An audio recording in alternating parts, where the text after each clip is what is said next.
Hello mga ka-YouTube channel. Nagsalita na si Dominic Roque. Nag-release ng statement sa Christopher Min's controversial blogs, prenup issues with Bea Alonzo at alleged condo. Ayon sa lawyers na Fernandez and Singson Law Offices, nagsabi na, "We strongly condemn the malicious and defamatory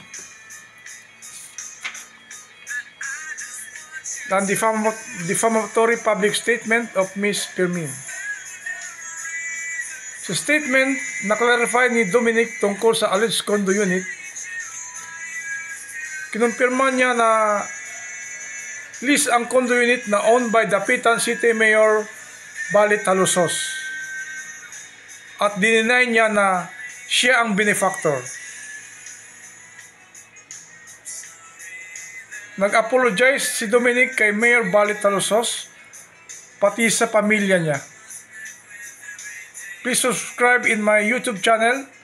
Thank you for watching. Bye-bye.